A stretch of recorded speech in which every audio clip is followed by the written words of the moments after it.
اعوذ باللہ من الشیطان الرجیم بسم اللہ الرحمن الرحیم بسم اللہ الرحمن الرحیم السلام علیک یا ابا عبداللہ وعلی الارواح التي حلت بفنائک علیک منی جمیعا سلام اللہ ابدا ما بقیت وبقی اللیل والنہار ولا جعلہ اللہ آخر العہد منی لزیاد السلام علی الحسین وعلی علی ابن الحسین وعلی اولاد الحسین وعلی اصحاب الحسین السلام علیکم وبرکاتہ۔ تمام ناظرین و سامعین کی خدمت میں سلام عرض کرتا ہوں۔ جیسا کہ آپ محظور ہیں، سلسلہ دروس ترجمہ و تفسیر قرآن مستقل جاری و ساری ہے۔ سورہ حمد سے ہم نے شروع کیا۔ اس وقت سورہ نساء 5واں پارہ آپ کی خدمت میں پڑھا جا رہا ہے۔ آج درس نمبر 148 آپ کی خدمت میں پیش کیا جا رہا ہے۔ سورہ نساء کی آیت نمبر 46 سے 49 تک، 46 سے 49 آیت انشاءاللہ پیش کریں گے۔ بسم اللہ الرحمن الرحیم۔ من الذین ہادوا، سورہ نساء آیت نمبر 46۔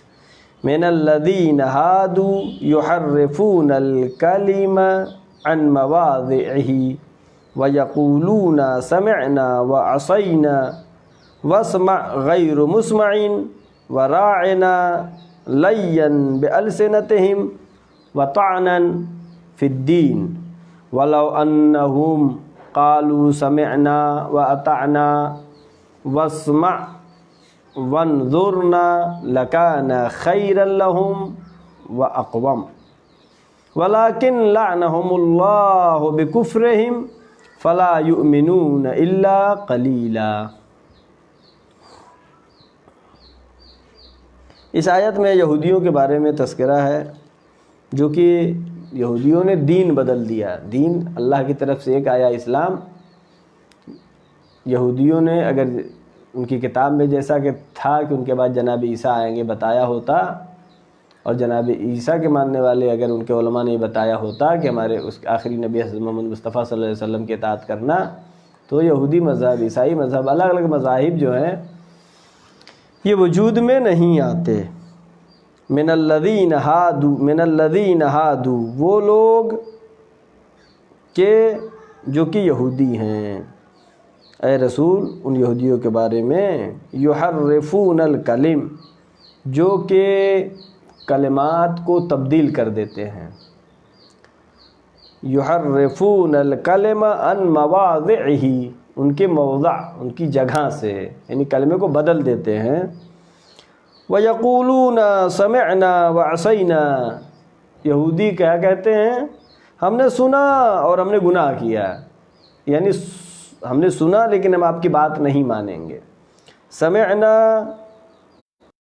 عصینا واسمع غیر مسمع، واسمع غیر مسمع، اور یعنی کہتے ہیں نا ہماری بھی تو سنیے، اسمع غیر مسمع، یعنی اس پہ یہ تانا دینا ایک طرح کا ہے، تانا دے رہے ہیں۔ واسمع غیر مسمع، یعنی آپ کہتے رہیے، آپ بکتے رہیے، ہم سننے والے نہیں ہیں۔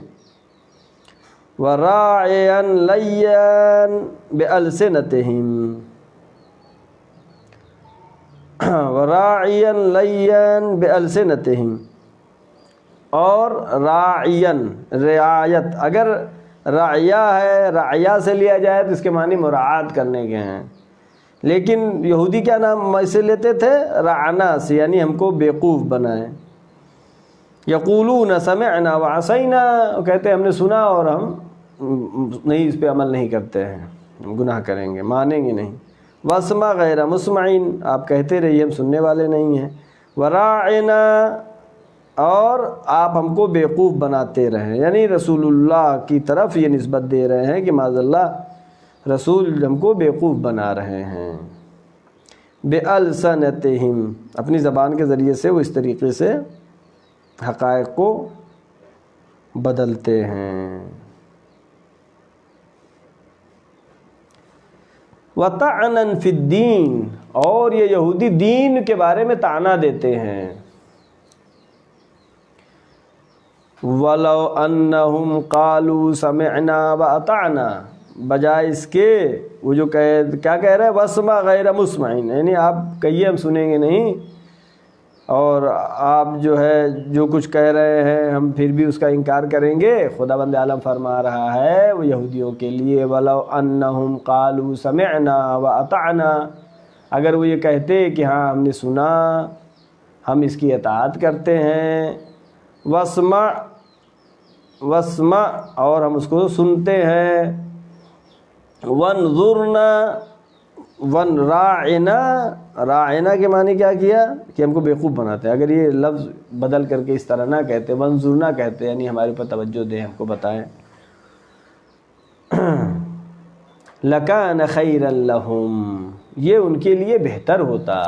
اگر بجائے اس کے کہ رسول جو کچھ کہہ رہے ہیں اس کے مقابل میں اس کا انکار کریں، گناہ کے مرتکب ہوں، اگر یہ کہتے سمعنا واطعنا واسمع وانظرنا لکان خیرا لہم، یہ ان کے لیے بہتر ہوتا۔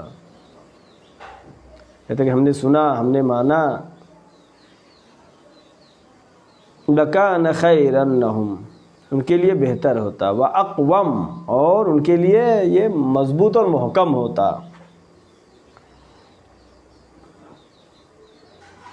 لیکن چونکہ انہوں نے انکار کیا، انہوں نے مانا نہیں، خدا بند عالم کہہ رہا ہے وَلَٰكِن لَعْنَهُمُ اللَّهُ، اللہ کی لعنت ہو۔ خدا بند عالم اگر جس پہ لعنت بھیج دیں، ہم آپ لعنت بھیجیں الگ ہے، وہ بھی لعنت ہے، لعنت بھیجنے کا ثواب ہے ظالمین پر، کافرین پر، اور جو رسول اللہ کو ستائیں ان پر۔ یہاں پر اللہ لعنت بھیج رہا ہے، وَلَٰكِن لَعْنَهُمُ اللَّهُ بِكُفْرِهِمْ، اللہ کی لعنت ہو، کیوں؟ ان کی کفر کی وجہ سے، یعنی اللہ بے سبب کوئی کام انجام نہیں دیتا ہے، کوئی بے حکمت، اللہ کا کوئی کام حکمت سے خالی نہیں۔ اب لعنت بھی اگر ہے تو یہ کس وجہ سے؟ بِكُفْرِهِمْ فَلَا يُؤْمِنُونَ إِلَّا قَلِيلًا، یہ ایمان نہیں لائیں گے لیکن بہت تھوڑے لوگ۔ یہ قرآن مجید کتنا خدا بند عالم دقیق بیان کر رہا ہے، یعنی ایسا نہیں ہے کہ تمام یہودیوں کو کہا کہ یہ سب پہ لعنت ہو، بلکہ کہا کچھ وہ ہیں جو ایمان لائیں گے۔ اگر کچھ لائے ہیں تو اس سے کیا ہے، ہمیں سمجھ میں آنا چاہیے کہ اگر کوئی طبقہ ہے اس میں کسی سے کوئی غلطی ایک سے ہو جائے تو سب کو آپ نہیں کہہ سکتے کہ سب کو خراب کہیں۔ تمام یہودیوں کو خدا نے نہیں کہا، تمام یہودیوں پہ لعنت نہیں بھیجا، بلکہ آگے کیا کہا؟ فَلَا يُؤْمِنُونَ إِلَّا قَلِيلًا، ایمان نہیں لائیں گے لیکن تھوڑے لوگ، یعنی جو تھوڑے لوگ لائیں گے ایمان ان کے لیے لعنت نہیں ہے، تھوڑے لوگوں کی بھی رعایت ہے۔ لہذا اس آیت سے یہ بات واضح ہو گئی کہ خدا بند عالم فرما رہا ہے کہ اگر وہ اسلام قبول کر لیتے تو وہ ان کے لیے بہتر تھا۔ اللہ غنی مطلق ہے، اللہ نے دین بھیجا ہے، دین انسان کے فائدے کے لیے ہے۔ قالوا ولو انہم قالوا سمعنا واطعنا واسمع وانظرنا لکان خیرا لہم، یہ ان کے لیے بہتر ہوتا اگر یہ دین اسلام کو قبول کر لیتے، لیکن انہوں نے کیا؟ فلا یؤمنون الا قلیلا، ایمان نہیں لائیں گے لیکن بہت تھوڑے لوگ۔ اب آیت نمبر پڑھیں گے 47۔ یا ایھا الذین اوتوا الکتاب آمنوا بما نزلنا مصدقا لما معکم من قبل ان نطمس وجوہا فنردها على ادبارها او نلعنهم كما لعنا اصحاب السبت وكان امر الله مفعولا۔ آیت نمبر 47، اس میں توبہ کے بارے میں تذکرہ ہے۔ یا ایھا الذین اوتوا الکتاب، آئے وہ لوگ کہ جن کو کتاب دی گئی ہے۔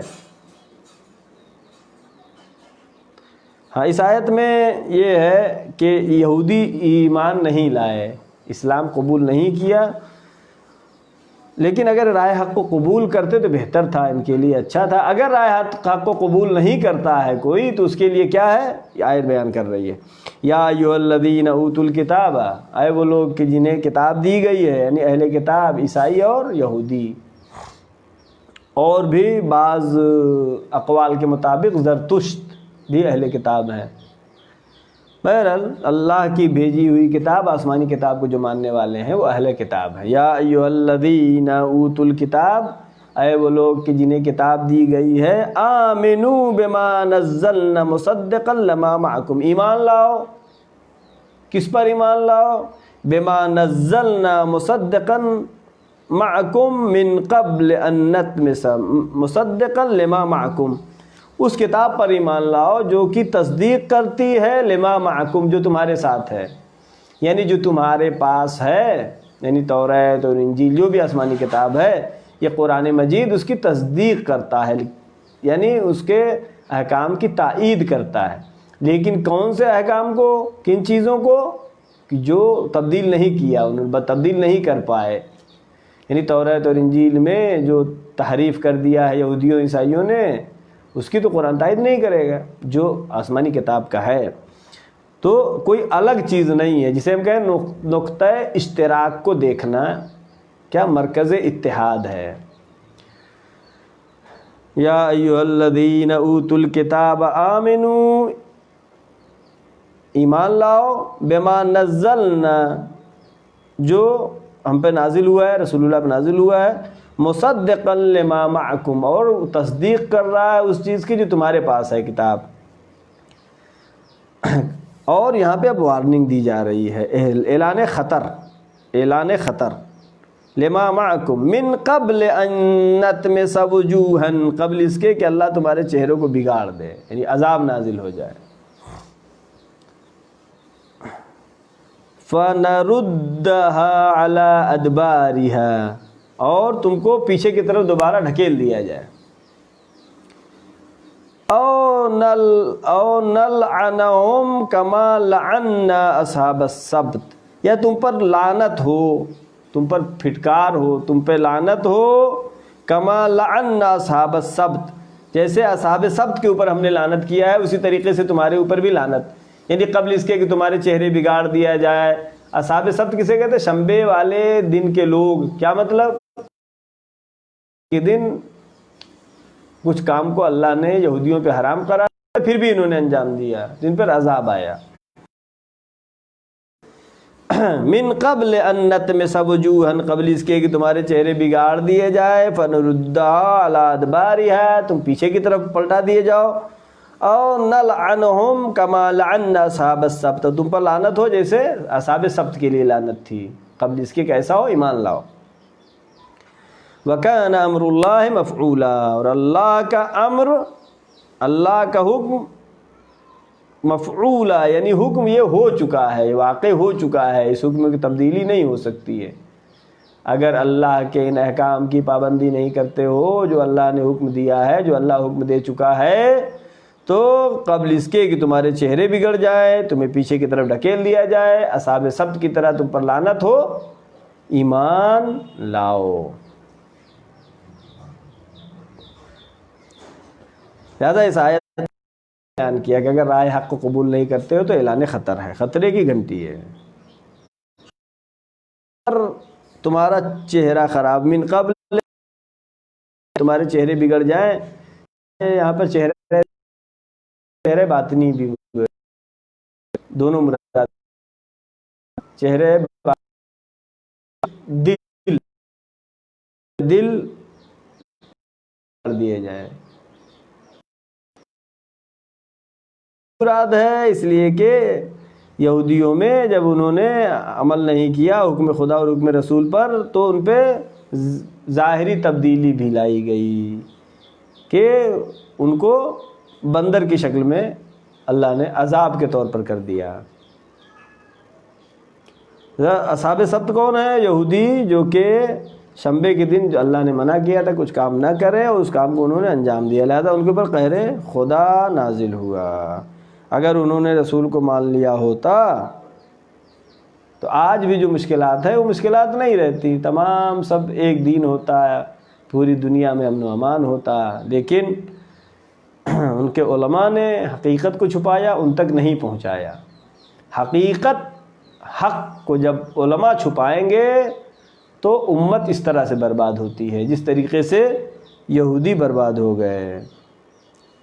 اور اس آیت میں ایک نقطہ جو اشارہ ہوا کہ موارد مشترک، کہ جو تمہاری کتابوں میں ہے قرآن مجید اس کی تائید کرتا ہے کچھ چیزوں کی، لہذا موارد مشترک کو ہمیں لینا چاہیے، یہ نقطہ اتحاد ہے۔ مثلا سب اللہ کو، جتنے ماننے والے سب اللہ کو مانتے ہیں، متحد ہیں، سب جناب آدم کو مانتے ہیں، جناب نوح کو، جناب موسیٰ کو، جناب عیسیٰ کو، جناب ابراہیم کو، سب خانہ کعبہ کو مانتے ہیں مسلمان، سب کا قبلہ ایک ہے، سب کا رسول ایک ہے، سب کی کتاب ایک ہے۔ موارد مشترک سبب بنتا ہے نقطہ اتحاد کا۔ من قبل ان نطمسا، یعنی قبل اس کے کہ تمہارے چہرے بگاڑ دیے جائیں، یعنی ضدی لوگوں پر خدا کا عذاب نازل ہوتا ہے۔ یہ قبل اس کے کہ اصحاب سبت کی طرح سے، ایسا اللہ کہہ رہا ہے کہ ایسا نہیں کہ ہوا نہیں ہے، ایسے عذاب نازل ہو چکے ہیں۔ قبل اس کے کہ اصحاب سبت کی طرح سے تم پر بھی عذاب نازل ہو جائے، ایمان لاؤ، اور نہیں ایمان لائے آج بھی دنیا میں ٹھوکر کھا رہے ہیں۔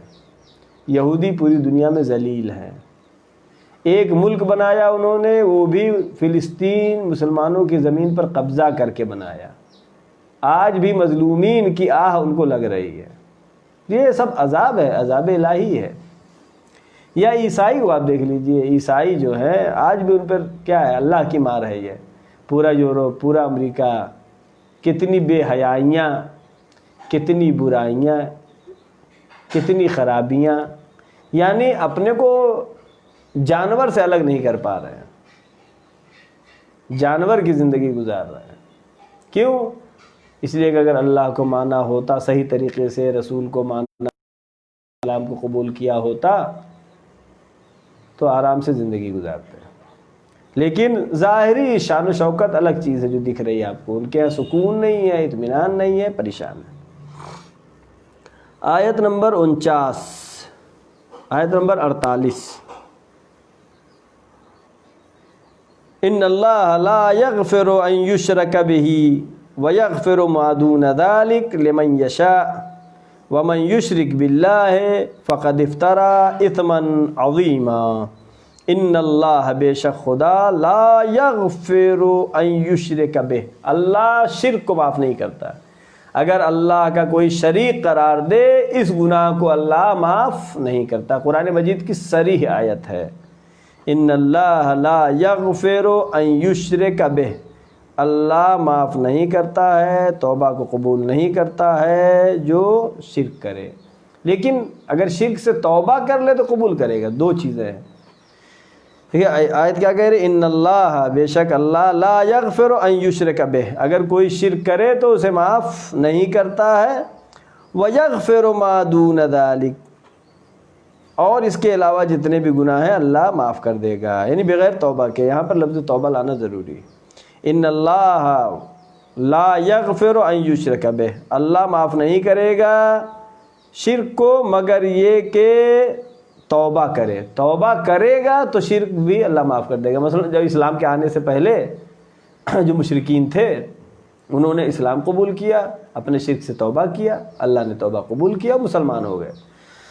ان اللہ لا یغفر ان یشرک بہ، اللہ معاف نہیں کرتا ہے اگر شرک کرے، یعنی بغیر توبہ کے معاف نہیں کرتا ہے۔ معاف کب ہوگا؟ توبہ کرے گا، یعنی شرک چھوڑ دے۔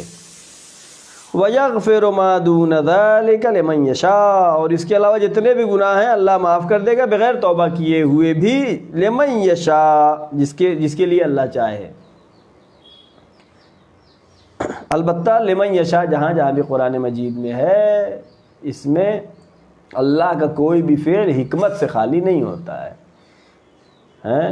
تُعِزُّ مَن تَشَاءُ وَتُذِلُّ مَن تَشَاءُ، جو خدا جس کو چاہتا ہے عزت دیتا ہے، جس کو چاہتا ہے ذلت دیتا ہے، اس کے اختیار میں ہے، اس کی قدرت میں ہے، جس کو چاہے عزت دے، جس کو چاہے ذلت دے، لیکن اللہ کا ہر کام حکمت کے ساتھ ہے، بغیر حکمت کے نہیں ہے۔ وَمَن يُشْرِكْ بِاللَّهِ فَقَدِ افْتَرَى إِثْمًا عَظِيمًا، اور جو شرک کرتا ہے اللہ کا وہ بہت ہی بڑا گناہ کا مرتکب ہے، اثمًا عظیما، بہت عظیم گناہ انجام دے رہا ہے۔ اس آیت میں جو یہ کہا کہ ان اللہ لا یغفر ان یشرک بہ، شرک کو، لیکن یہ کہ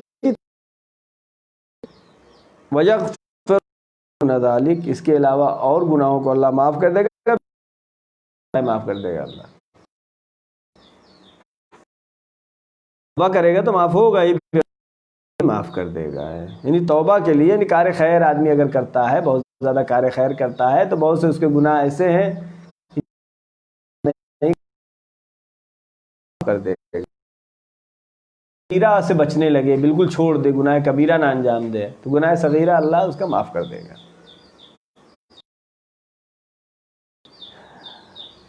تو ایسی صورت میں خدا معاف کر دے۔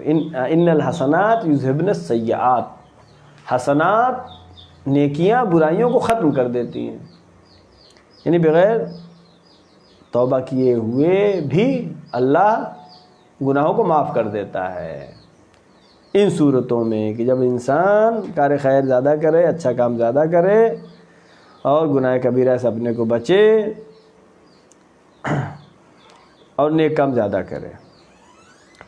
اور یہ جو لفظ آیا ان اللہ یغفر ما دون ذلک لمن یشاء، جس کو چاہے اللہ معاف کرے، تو ابھی میں نے ذکر کیا کیا کہ خدا کا کوئی بھی فعل حکمت سے خالی نہیں ہے، حکمت کے ساتھ ہوتا ہے۔ من یشاء قرآن میں بہت جگہوں پر آیا ہوا ہے، اور ہر من یشاء میں حکمت خدا پوشیدہ ہے، جیسا کہ آیت ہے الذین جاہدوا فینا لنہدینہم سبلنا، جو جہاد کریں گے، کوشش کریں گے، اللہ ان کی ہدایت کرے گا۔ لہذا کو ہدایت جاہد یعنی کوشش کی وجہ سے ہدایت حاصل ہوتی ہے انسان کو، اگر کوئی بغیر کوشش کے کچھ بھی حاصل نہیں ہوتا انسان کو۔ اب آیت نمبر 49، آج کی آخری آیت، الم تر الی الذین یزکون انفسہم بل اللہ یزکی من یشاء ولا یظلمون فتیلا۔ الم ترا، اے میرے رسول، الم ترا، کیا آپ نے دیکھا ان لوگوں کو، ان کے حال پر نظر کیا، الذین یزکون انفسہم، جو بہت ہی اپنے کو مقدس سمجھتے ہیں، اپنے کو بہت پاک و صاف سمجھتے ہیں۔ بل اللہ یزکی من یشاء، وہ اپنے کو پاک و صاف اور مقدس جو سمجھ رہے ہیں وہ کافی نہیں ہے۔ بل اللہ یزکی من یشاء، اللہ جسے چاہتا ہے مقدس بناتا ہے، اپنے سے مقدس بننے سے کوئی مقدس نہیں بنتا ہے، اللہ جس کو چاہتا ہے مقدس بناتا ہے۔ ولا یظلمون فتیلا، اور خداوند عالم ظلم تو کسی صورت میں انجام دے۔ فتیلا یعنی ایک دھاگے کے برابر بھی، ایک بال کے برابر بھی اللہ جو ہے ظلم نہیں کرتا ہے، کسی پر ظلم نہیں ہوگا۔ تو یہاں پہ کیا گیا، الم تر الی الذین یزکون انفسہم، وہ لوگ جو کہ یزکون انفسہم، اپنے کو بہت اونچا سمجھتے ہیں، اپنی فضیلت خود بیان کرتے ہیں، اپنی تعریفیں بیان کرتے ہیں، کہا کہ ان کی کوئی فضیلت نہیں ہے۔ بل اللہ یزکی من یشاء، اللہ جس کو چاہتا ہے مقدس بناتا ہے، فضیلتیں دیتا ہے۔ لہذا اس آیت میں کیا بتایا کہ اپنی تعریف انسان کو خود نہیں کرنا چاہیے۔ ہاں لیکن اگر مورد تہمت واقع ہوا ہے انسان، تو پھر اپنی تعریف کرنا ضروری ہے۔ اپنی تعریف یعنی حقیقت کو پتہ ہے اس کو، یہ جو کہا گیا یہ غلط ہے، اور یہ بری صفات ہمارے اندر نہیں ہے، یہ ہماری اچھائیاں ہمارے اندر پائی جا رہی ہیں، یہ تعریف کرنا غلط نہیں ہے۔ جو تعریف نہیں ہے وہ تعریف بنا کے کرنا، اپنی اگر مورد تہمت واقع ہو گیا تو تعریف کرنا اپنی ضروری ہے۔ یا جو ہے نااہل کوئی ہے، نااہل کو عہدہ دے دیا گیا، خود اہل کو عہدہ نہیں دیا گیا، نا اہل کو مقام دے دیا گیا، خود جو اہل تھا اس کو نہیں دیا گیا۔ تب جو اہل ہے اس کو چاہیے کہ مطرح کرے اپنے کو، اپنی تعریفیں، اپنے فضائل، اپنے کمالات، اپنے علم کو بیان کرے۔ جیسا کہ حضرت یوسف علیہ السلام نے بادشاہ مصر سے کہا کہ اپنے خزانے تم میرے حوالے کر دو، میں نجات دلاؤں گا، میں نجات دلاؤں گا، میرے اندر یہ اہلیت پائی جاتی ہے، میرے اندر یہ کمال پایا جاتا ہے۔ لہذا خود ستائی جو ہے بری چیز ہے، اپنی تعریف خود کرنا بری چیز ہے، لیکن اگر آپ کا حق غصب ہو رہا ہے اور نااہل کو وہ جگہ دی جا رہی ہے، درا حال ہے کہ آپ کے اندر فضائل و کمالات پائے جا رہے ہیں، تو بیان کرنا ضروری ہے۔